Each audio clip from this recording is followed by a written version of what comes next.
Hello, everyone, and welcome to an Apple a Day. This is your host, Apple here. I hope you all are doing wonderful. We can go ahead and start off on our 5-minute meditation.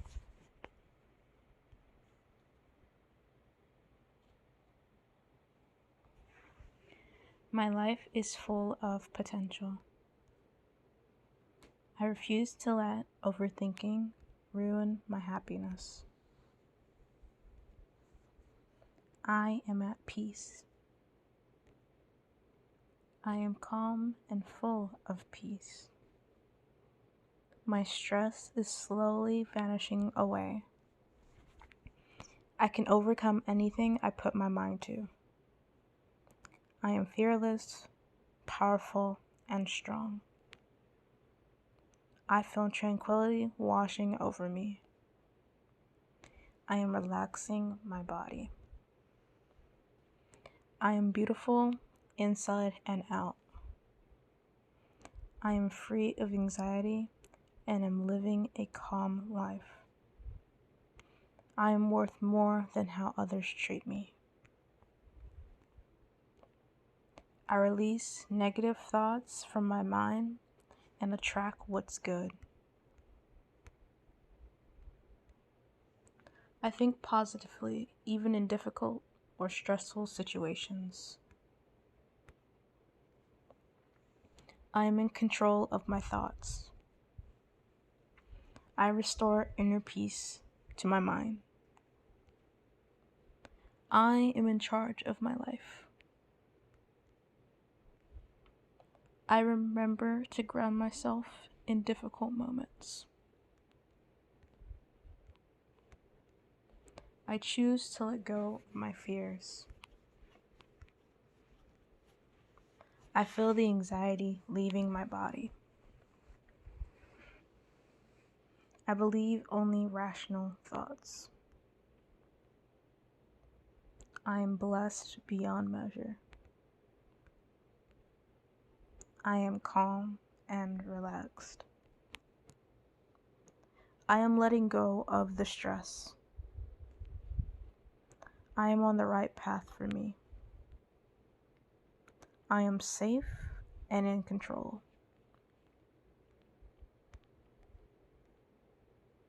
Positive thinking is transforming my life. I quiet my mind and rest peacefully.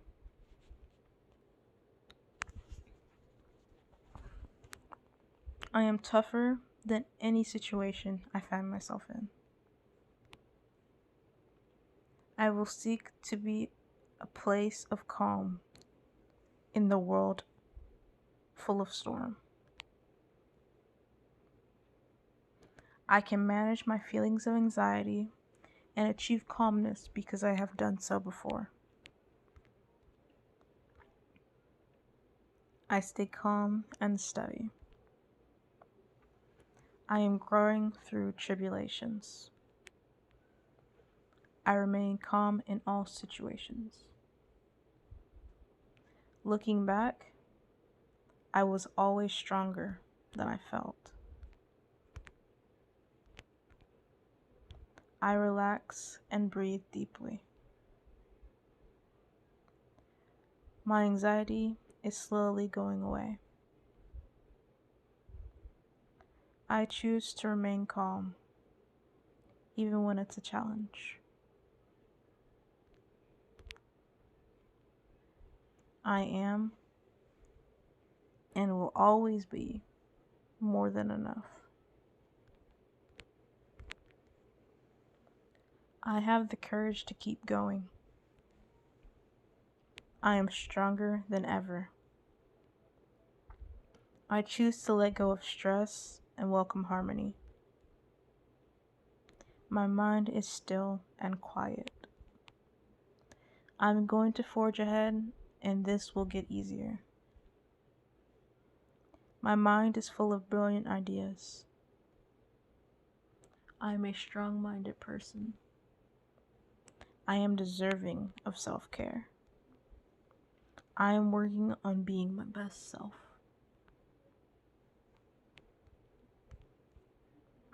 I spend time in nature to reclaim peace.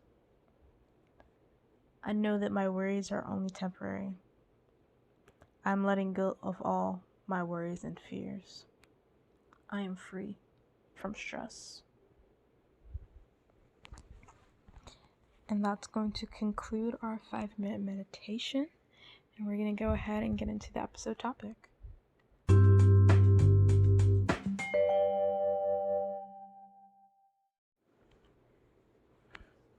Alright, so this week our episode topic question is, what are some activities you enjoy doing the most with the people that are important to you?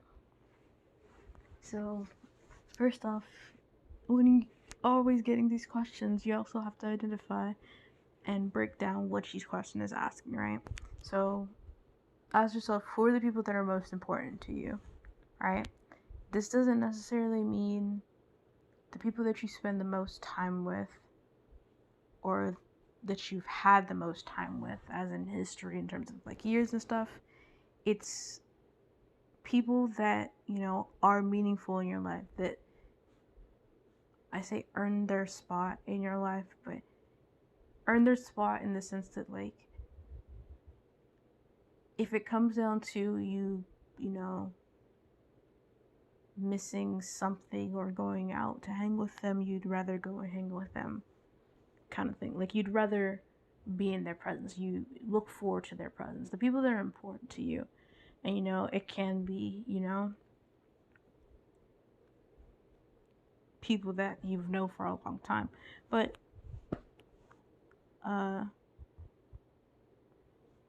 as always in life, time doesn't mean as much as society likes to put its importance on. Obviously, time does mean stuff, and it is important.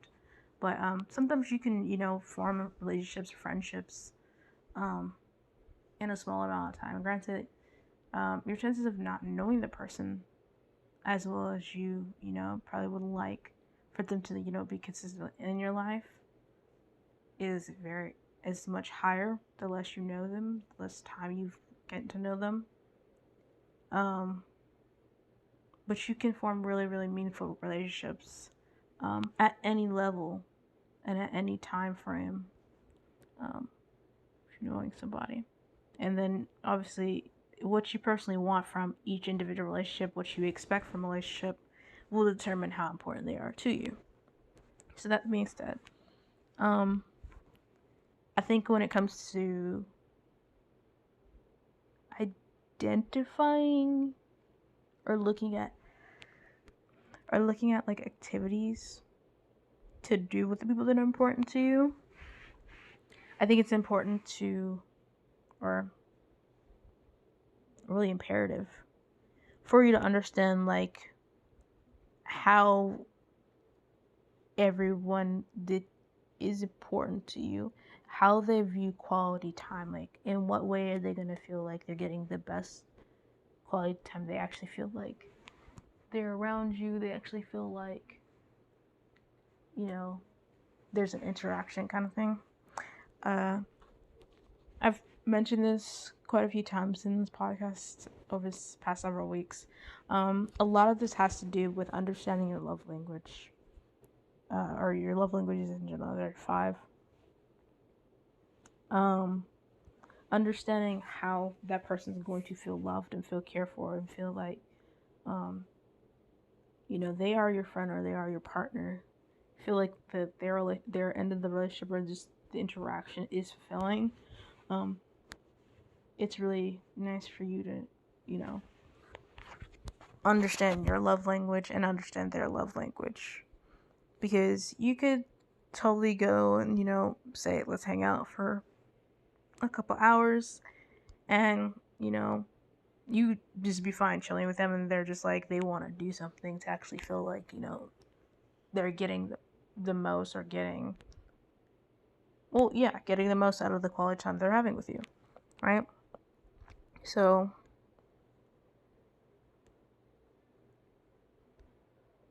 there are 5 love languages. There is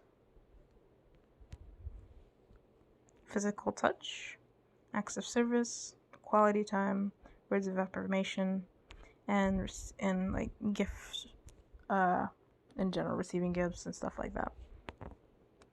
So physical touch is described as language is not all about the bedroom, so it's not something that's these aren't things that are specific or end at just being applied to romantic partnerships. They also apply to platonic relationships as well. So that's why I'm going over them now.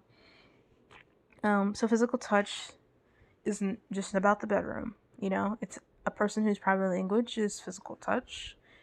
Not surprising. It's touchy. They like hugs, pats on the back, holding hands, thoughtful touches on the arm, shoulder, or face. They can all be ways to show excitement, concern, care, and love. Physical presence and accessibility are crucial, while neglect or abuse can be unforgivable and destructive. Physical touch fosters a sense of security and belonging in any relationship. So, this is what I was saying. Like, having quality time, like in general, touches on this, pun intended. Some people, you could be wanting to hang and, you might just want to, call them or text them and you'll be fine. But sometimes people want, to have your presence there, and that's fine too. So acts of service is basically anything you can do to ease the burden of responsibilities weighing on someone else. What they like to hear most or, appreciate the most is, let me do that for you. I got it. Don't worry about it. Not going tit for tat, but, just being kind and, really how, like, the best partnerships work, both, and relationships in general, platonic and romantic, is when you're willing to do stuff for other people and it's not like you really expect anything, right? So for acts of service, laziness, broken commitments, and making more work for them tell the speakers of this language that their feelings don't matter. And finding ways to serve speaks volumes to the recipients of these acts. So when you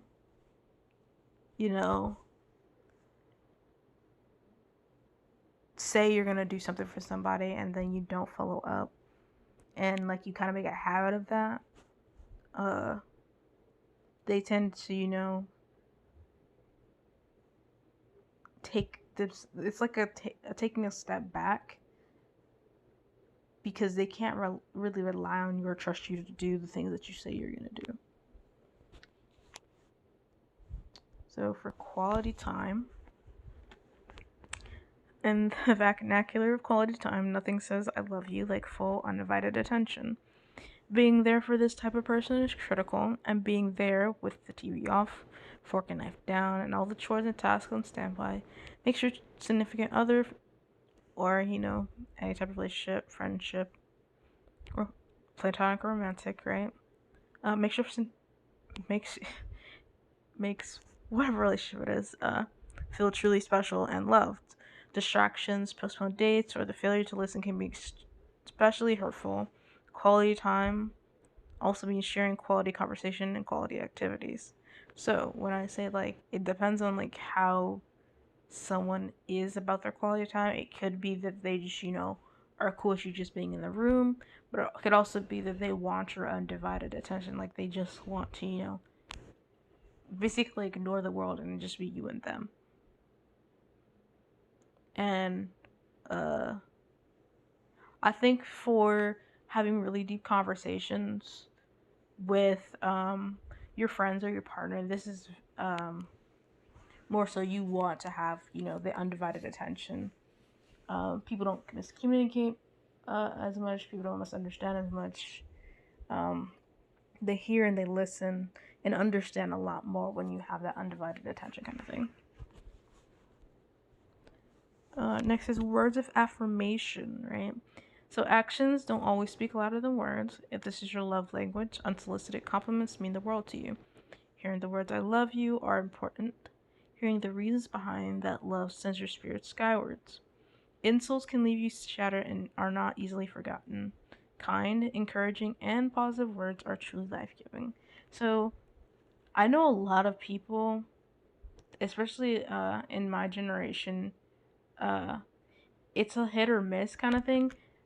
Depending on your household or just depending in general, like who you were around, uh, getting like praise for doing stuff, uh, as I said, it's kind of a hit or miss. Um, some people grew up, always being praised on like what they did right, and it either filled their head with ego or allowed them to push themselves to do even greater, even further better things, right?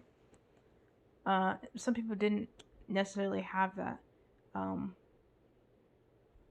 Specifically when it comes to I love you, a lot of people I feel like don't understand the difference between I love you and being in love. This is I'm speaking strictly on well, there's not what it means in general. Like when you say you love somebody, to me it's like you care for them. Uh you put their needs above yours. And like you can love like your friends, you can love your family, you can love your partner, right? But I think the biggest difference when it gets to romantic relationships is being in love with the person. That's the specifics of the romantic aspect of it. And that's when you actually, choose to love the person beyond all flaws and I wouldn't say all flaws. Flaws within reason for how you are as a person. But choosing to love someone and put them first. It's the emotion but also the action that is, for at least for me, how I define being in love in terms of romantic relationships. So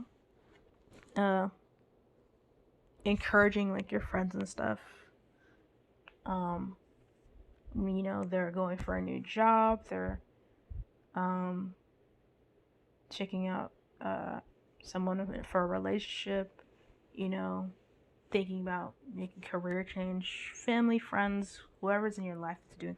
It's helpful to always be a listening ear to hear their concerns and what their plans are. Um, Give them sound advice. Um, you know, don't worry about being a people pleaser and just telling them what they want to hear.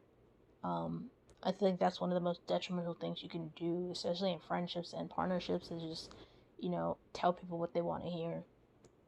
Be realistic and be real with the people that are important to you.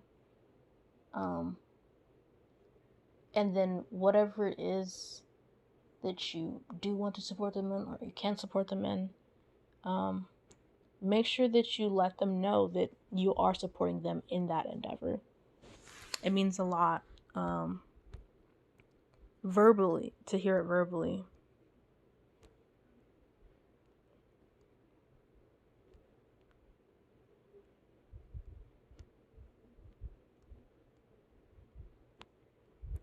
And then lastly is receiving gifts. So don't mistake it for materialism. So it's not strictly materialism that is gift giving kind of thing. But so receiver of gifts thrives on the love, thoughtfulness, and effort behind the gift. If you speak this language, the perfect gift or gesture shows that you are known, you are cared for, and you are prized above whatever was sacrificed to bring the gift to you. A missed birthday, anniversary, or a hasty, thoughtless gift would be disastrous. So would the absence of everyday gestures. Gifts are visual representations of love and are treasured greatly. So how I see this is more so of like how you can give things to others that would make them smile or put a smile on their face, make them happy, you know, turn a bad day from bad into a little bit better, you know, turn it into okay. So for example, if you know that your partner's coming home late and they're tired, and they're just aggravated from work, they've been texting you about it. I mean, a gift, there's several gifts that you can give them, and that's you cook dinner for them, man or woman, doesn't matter. Cook dinner for them, run them a nice hot bath, like spotlight, um, make them like a sweet treat or something, like a cake or some cookies, um, get them some ice cream. Uh, these are acts of service as well as gifts in general. Uh, Gifts specifically. So, for example, right, if okay, I'll give this example, right? So my mom mentioned that she wanted an air fryer a while back. She's like, "Oh well, that would be helpful." I got her air fryer on her birthday, you know, and it was like she was like so excited. She's like, "Oh my gosh, I've been wanting this." It's like, yeah, you said that you wanted it. You know, I didn't have the money to get it for you right away, but I kept it in mind as something that would make your life easier, that you would enjoy using. It's a little bit healthier for you, you know. It's something that you would enjoy. Another time I got her, um, actually I won't say that one.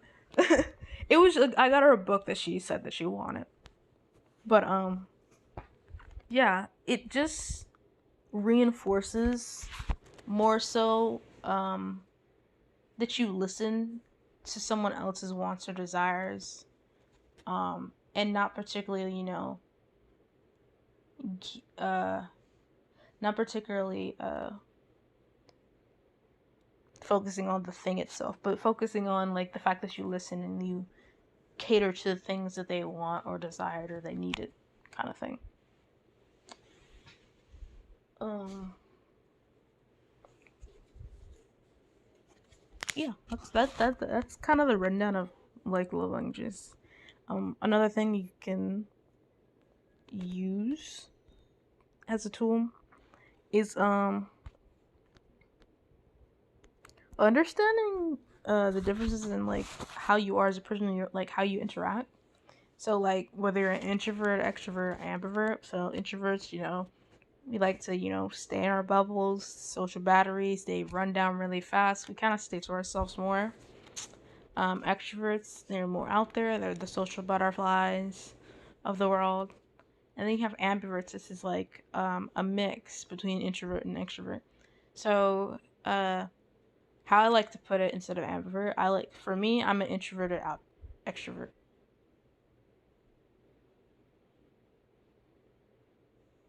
Introverted extrovert. I don't even know what I'm saying anymore. Okay. What it basically what it means is that like whatever you actually are, like, so for me I'm an introvert, but in certain situations or around certain people I am extroverted, kind of thing. And there are certain situations where people that are extroverts in certain situations and around certain people they are introverted.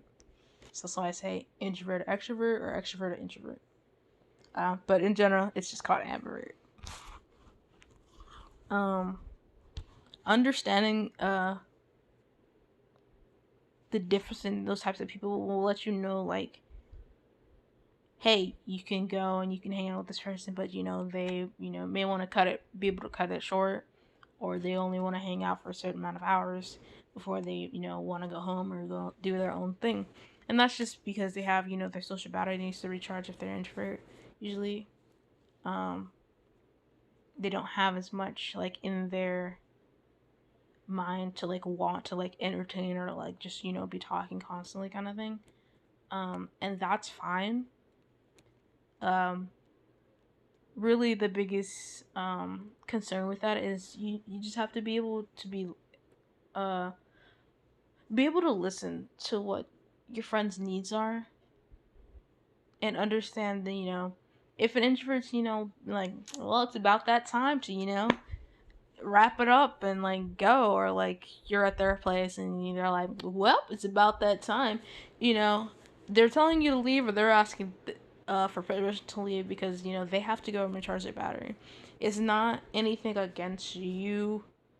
You know, it's not that they don't like you necessarily. It's just that they have a certain amount of time that they can spend with other people in conversation before they feel like that they are drained. And sometimes uh, people can be really, really drained as introverts, and they will spend less and less time with others. But it's just as long as you have um, a place to be yourself, well, not just a place to be yourself, but like, you know, have a moment to be yourself and just like be on your lonesome, do what you want to do. I think it's perfectly fine. You know, introverts and extroverts need some type of alone time. Just introverts are known for needing a little bit more. So when you understand love languages, you understand the type of person that you're dealing with. You're better able to like find ways to express how you care or how you love that person. Um, and this is a two-way street. So how you express to them that you care and love for them, as well as them knowing you and you being able to communicate that, will help you better be able to receive care and love from them. Just, you know, people in general trying to give that to you. So like for me, my friends, some of the things that I've enjoyed the most with them is eating out. I love going to like restaurants with them. Um, Either places we haven't been or like even places we have been, and just going and just getting food, trying new things, and just having really good conversation there. I love playing video games with my friends because it really gives us a sense of like teamwork. We function like as a unit, as a team, you know, and it's sometimes frustrating. Um, but most of the time, it's just really fun, really funny. And I really enjoy like my time playing video games with my friends. Uh, I really, really like window shopping with my friends because a lot of times we'll go out and we don't have any intention of buying things, but like we like to talk about like stuff from the future. It's like, ooh, this will look cute in like our bathroom, like in our, you know, our own house kind of thing, knowing full well we don't have a house. Um, but it's like small like planning things, uh, or just, you know, sometimes it's things to like help put you in the mind space to get where you want to go. So like if you're saying like, oh, this would look good in the bathroom of your house, you know, you're kind of like manifesting that you'll eventually have a house kind of thing. So it's stuff like that. We do that with shopping for clothes and like, you know, getting out of a comfort zone to, you know, wear things that are for our age and that are um exude the confidence and love that you have for yourself in the wardrobe kind of thing. Uh, we just did this recently, me and my friends. Bulk shopping. Me and my friends were a bunch of nerds. We basically all love to read. Regular books, webtoons, comics, manga. We love to read. So like going book shopping, we went to Books a Million. That was amazing. We spent like a whole hour there, just checking out everything. Me and my other friend, we spent like a whole host of time in just the planner section, because I love organizing. I love stationery stuff, um, like office supplies. I don't know why. I just love it so much. It's like I like to plan. I like to, you know, be organized. So she wants to get more into that. So I was just like, hey, well, this is like where you can start off, what you can look for, understand what you need, uh, to help you, you know, organize your own self better. Um, Movies and game nights. So I mentioned video games, but I'm talking about like board games and stuff, and then like movie nights. Uh, Game nights are really really cool depending on what the game is. Um, Uno, Cards Against Humanity, trivia, mystery, murder mystery. Those ones all really really cool. I love those. Movie nights. There are usually really, really good. All depends on like what movie's playing. We usually watch like horror or thrillers in my Discord, but with my other friends I'll watch like Disney movies, like rom-coms, um action. Just depends on what who all's in the call for like our Discord, if we're watching on Discord, or just like what vibe we're going for that day or for that evening kind of thing. But movie nights and game nights are really, really cool. Um we like to have, chill and chit chat where we just, talk and laugh about any and everything. Like one of the best things about my friends, um, that I appreciate them for is the fact that like we can literally go and talk about any and everything. Like we can just go, hey, you wanna jump on Discord? Or hey, you wanna go hang? And like we'll just be out and like talking about any and everything, and more than like half, I would say like 80% of the time we're just laughing and having a good time. um Talk about real life stuff, talk about real stuff, changes in our lives, fears, um just a lot of stuff that we talk about, joking obviously, about memes, TV shows, movies, um little inside jokes that we have. It's just a really, I always enjoy just having time to just talk with my friends, because it can literally, like, we literally talk about any and everything, and I love that for us. And lastly, like, we have lazy or do nothing days, like, where we just, our days are free and we don't really plan to do anything. It's just like the only planning we have is to just, you know have the company of the other person or other people. Um, we don't really do. Uh, I mean, obviously, but when we have these do nothing days, it's like we've already finished stuff way in advance. So like we kind of just chill. Like we can nap. We can just just vibe and watch something, or just sit in silence. Like I don't have a problem sitting in silence. I've done this. Um, do nothing day. Like I love it. It's amazing.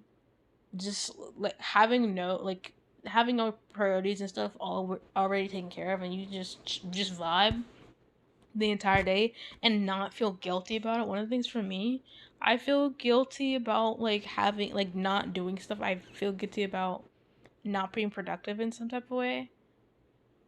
And like knowing that I like finish things ahead of time, I can just do that and just vibe, just exist. It's really, really good for your mental. Like it is a really good mental break, and I highly recommend just having lazy do nothing days where you just exist. That's all that's required of you, is just to exist. And that's gonna about wrap up this podcast. I'm gonna say three good things before we end it though.